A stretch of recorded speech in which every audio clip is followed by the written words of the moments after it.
Welcome to the first episode of 2025 for the world's leading transit executive podcast, Transit Unplugged. I'm your host, Paul Comfort. We always like to have a top leader in our industry as the first episode of a new year. And on today's episode, we have the privilege of hearing from one of the most decorated leaders in public transportation, Howard Collins. This is the second of 5 interviews from my recent tour in Australia. I had the pleasure of speaking with Howard at the Bus Industry Confederation Conference in Hobart, Tasmania. We enjoyed a wide-ranging conversation while sitting outside in the beautiful Hobart Harbor on a crisp, sunny morning. Howard's career in public transport is nothing short of remarkable, from serving as Chief Operating Officer of the London Underground to becoming the Chief Executive of Sydney Trains and Group Rail at Transport for New South Wales, to Acting Secretary for Transport for New South Wales, and now Coordinator General at Transport for New South Wales in Sydney, Australia's largest city. Howard is also an Officer of the Order of the British Empire, or an OBE. In addition to this impressive career, Howard even has a recipe in my cookbook, Comfort Food, for sweet chili, chicken, and salad wrap on page 85. I think you'll really enjoy hearing from one of our industry's most experienced and respected leaders on this, the first episode of 2025, Howard Collins. Let's dive into our conversation. Howard Collins, great to have you on the show again, my friend. Thank you so much for inviting me back. Yeah, we're here sitting outside of the harbor in Hobart, Tasmania, man. It's a beautiful place. You know, it has a lot of historic culture. The sun is shining. It couldn't be a better place to attend what is the bus conference. That's right. Yep. So let's talk about what you're doing now in Sydney, in your role there. How long have you been there, by the way? I've been there over 11 years now. Started as the Chief Executive of Sydney Trains, but 4 years ago moved to Chief Operating Officer, now Coordinator General for the whole state. What does that do? Well, it generally coordinates, and that's bringing together all the modes of public transport and a little bit of air services and roads to make sure that we work seamlessly together. And the state is New South Wales. New South Wales, 7 times as big as the UK, as I remind people, not quite as big as the US. But it's a big, country, big state. Yeah. 1,000 kilometres by about 800 kilometres wide, so a pretty big place. Last time I was there, you took me to your rail operations center, which wasn't even operational yet. You were just testing it. Paul, you should come back. Yeah. It is an amazing, it's still after 4 or 5 years now, it really is booming. The important thing is recognising that the screen, the 32-metre screen by 7 metres, that was made in the good old US of A. That's the largest TV screen in the Southern Hemisphere or something? It is, yeah. And over 100 people on shift are in that network. And it's almost like a great dream come true for me, because I had a blank piece of paper and working with people like Tony Eade and Liz Ward, we sat down and said, let's check out all the control rooms and control centers around the world. What's the best? What people have changed? And we created this flexible floor layout, which you can move around at any time.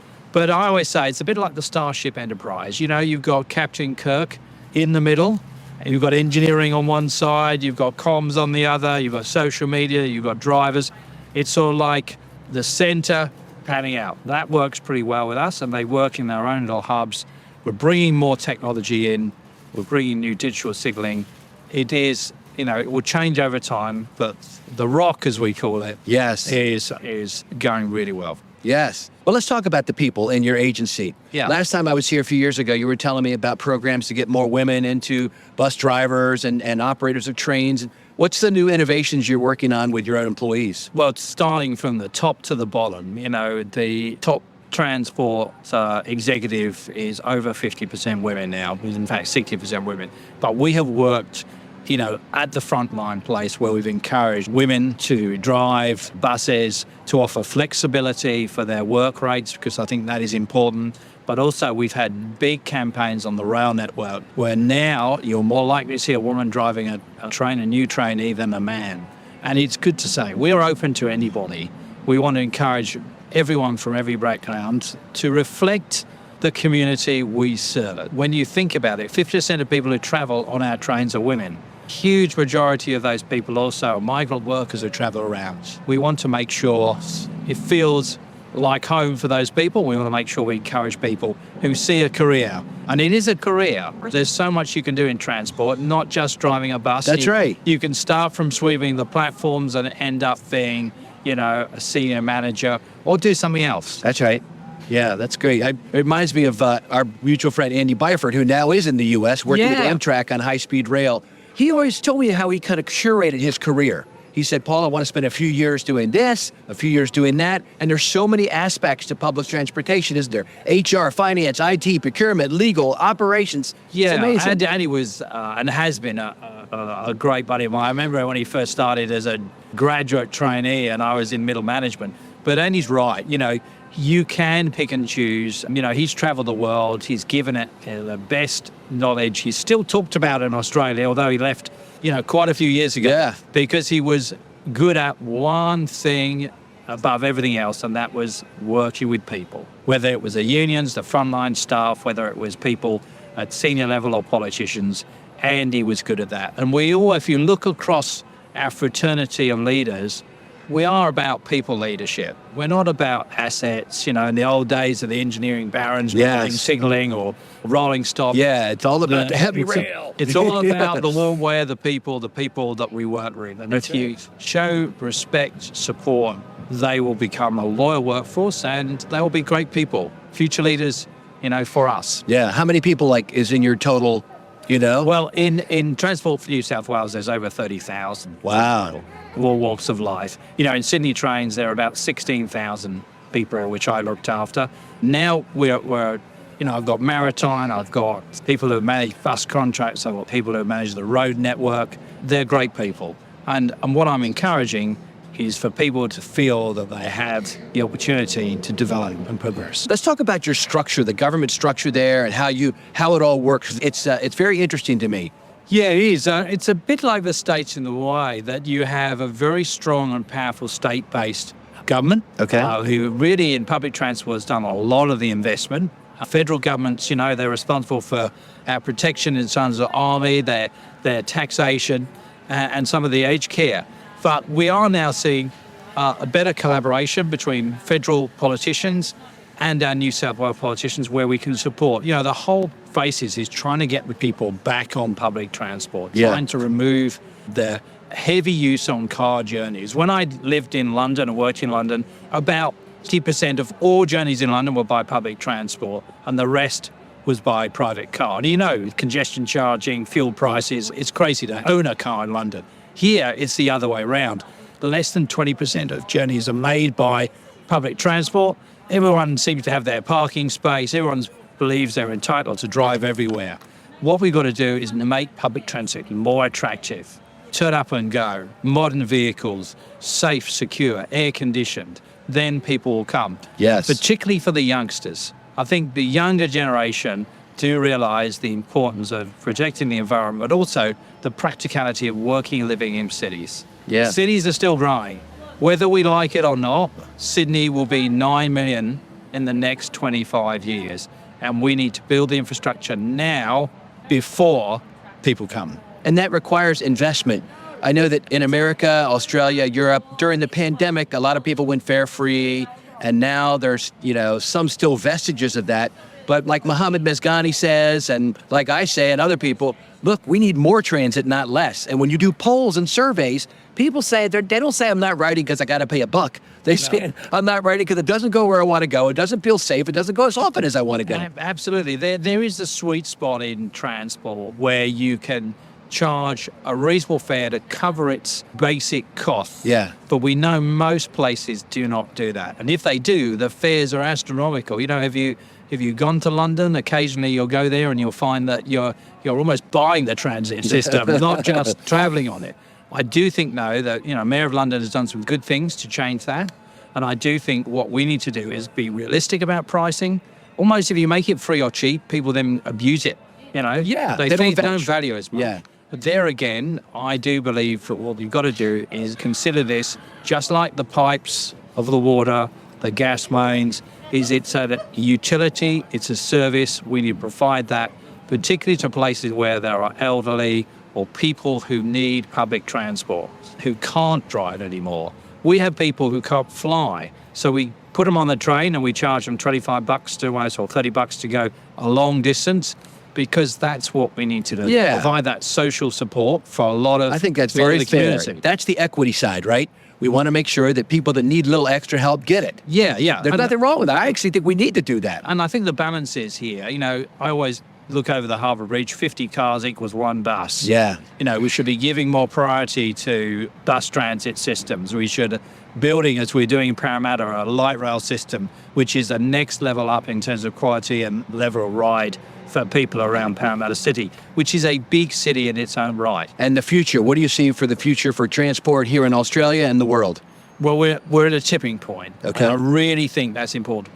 Australia is growing. It will be another 5 million, of which, 2/3 will be skilled migration coming into this country. A third is our own growth.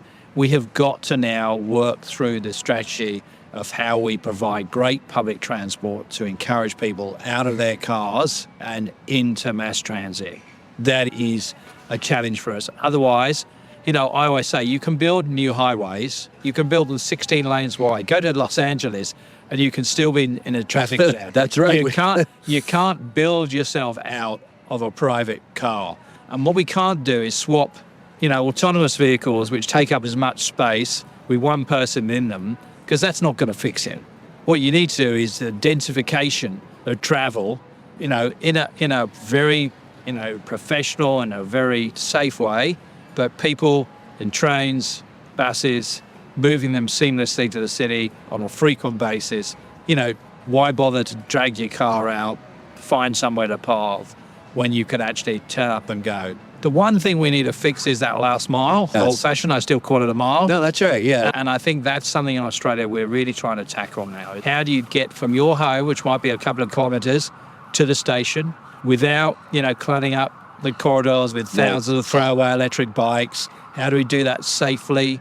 How do we provide people with travel when it's raining or it's so hot that you won't want to be on your scooter or your electric bike? How do we do that? That is a critical part of our work, to understand how we connect people from their home to where they want to go to seamlessly. What else is going on? Any other cool, great things happening? Well, I think the great news for us is we're still seeing that investment by government. We've got a government now who is very, very supportive in getting people out of cars and into public transport. We're also seeing investment in our next generation of the Opal card.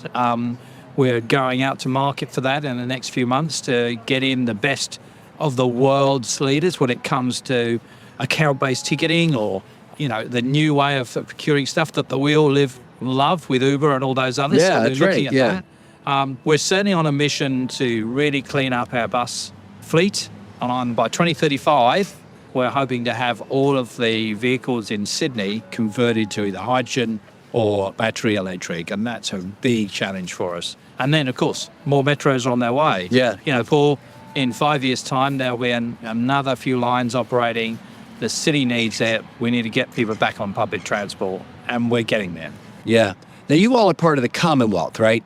Of the United Kingdom, and you're pals with some of the people that run the transit system, right? Our friend Andrew Lord was just down here with you? Yeah, absolutely. Yeah. I think whilst Australia is very much an independent country and has their own views, I think it is important that we work together. And there is a smallish community of leaders around the world who actually have worked in Australia, London, Hong Kong, Singapore, and even in the USA. And Canada. And Canada. Yeah. Some Got a really, bunch of Metrolinks. really, really important that we share those ideas. I always say I brought no original thought when I arrived in Sydney 11 years ago. I just borrowed, begged, and used some of other people's brilliant ideas. Yeah. And sometimes it's important to recognize the great ideas that people have, in your new city. They just haven't been given permission to go ahead and do it. Well, you bring a lot of wisdom, I think, from those experiences. Well, and you can share that here, right? Yeah, and I think, I've been in transit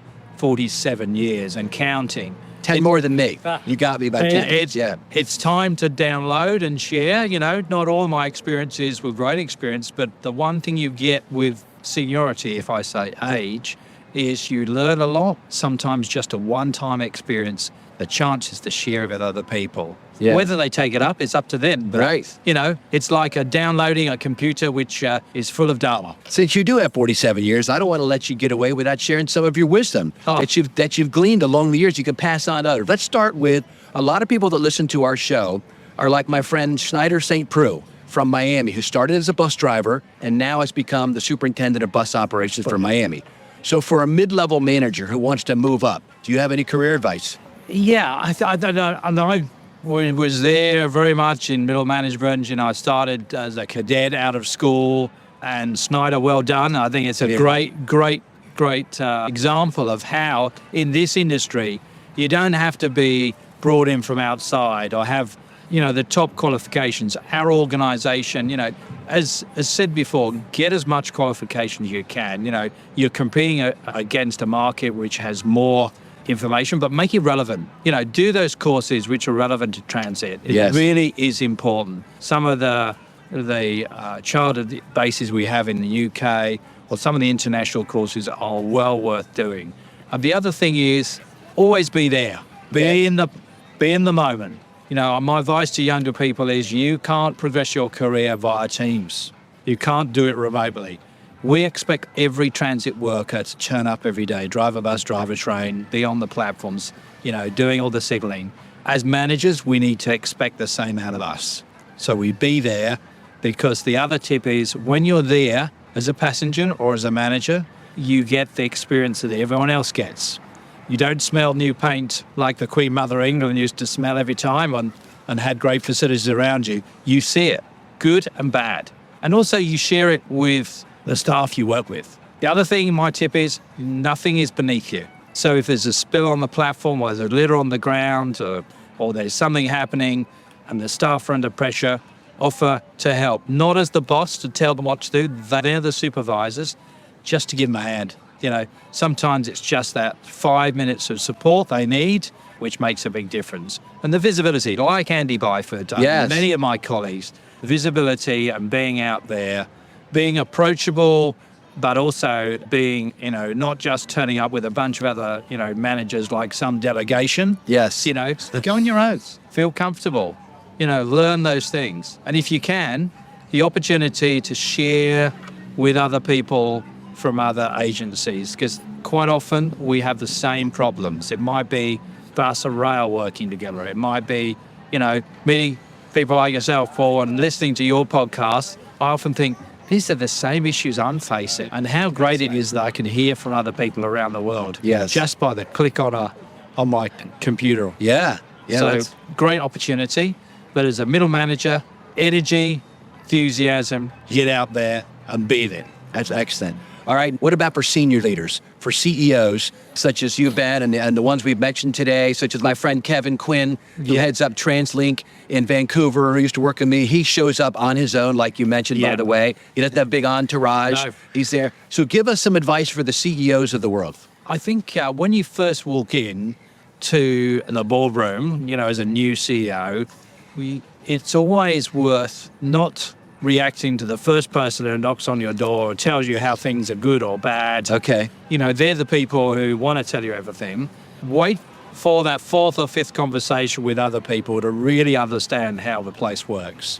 I often found the executive support team, if they've been there a while, they know everything. I work with a lady who's been the CEO executive support for 20 years. She knows everything and everybody, and certainly when I first walked through the door, gave me advice about, all those things which are important. The other thing is, it is getting out there. You can't lead your organization from the boardroom or your desk.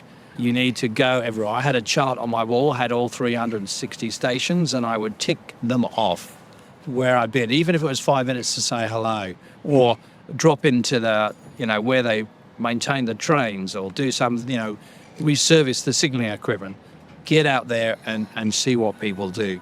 We do a lot of work on nights and weekends. In the transport industry, a lot of the business comes to life while we do maintenance overnight. So it's not a 9-to-5 job. As a CEO or as a senior leader, think about the times when you need to understand by putting your steel toe cap boots on and your gloves and your high visibility jacket and working and understanding what people do at night as well as during the day. We're a 24/7 business.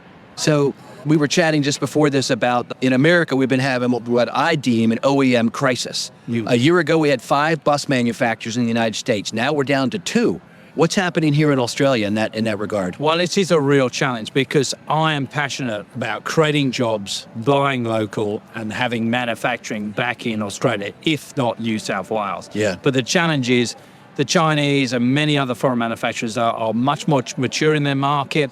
They know the products, they build reliable buses, and at a low price. So what we have now is you have a fledgling industry of bus building in Australia. We're trying to ensure they get an equal footing with those competitors, but also we're trying to improve their reliability. There's some great vehicles out there, but as you know, when you start building hand-built things like, Morgan Cars or Rolls-Royces, the initial production was very difficult to get reliability, whereas the Chinese have been building thousands every year for the last 10 years. We're working through that. We'd encourage more manufacturing in Australia, not just throwing together, putting the seats in the windows from a foreign manufacturing base, but really good manufacturing. And I'm keen. We have an order book for 4,000 buses. We'd like to think a good majority of those could be vehicles made in Australia, if not New South Wales. That's great. Yeah, while you're here, you told me you're going to go inspect a ferry? Yes, we're having 7, in fact now 8 ferries built in Tasmania. This is the first time in a long time that Sydney has had Australian-built ferries. Okay. They come from China and Indonesia.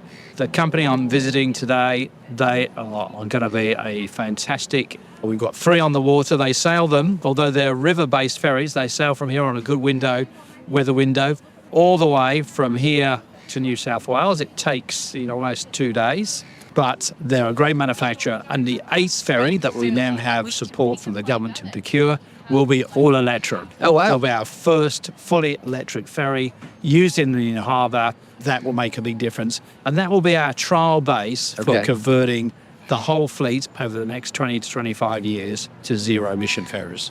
Well, Howard, this has been a fascinating conversation. Thank you so much for taking a few minutes with us here at the conference. I would say, Paul, I'm always delighted. You do a great job bringing cities together through your podcasts and your videos. So thank you so much for inviting me yet again. Thank you for listening to this first show of 2025 with our special guest, Howard Collins. I hope you, like all of us here at Transit Unplugged, found inspiration in his words and perspectives. Coming up next week, we are excited to announce that Acting FTA Administrator Veronica Vanderpool joins Paul to talk about the changes and challenges transit has faced over the past 4 years and what to expect in the coming years. We hope you'll all tune in and tell your friends about this great interview. Transit Unplugged is brought to you by Modaxo. At Modaxo, we're passionate about moving the world's people, and at Transit Unplugged, we're passionate about telling those stories. So until next week, ride safe and ride happy.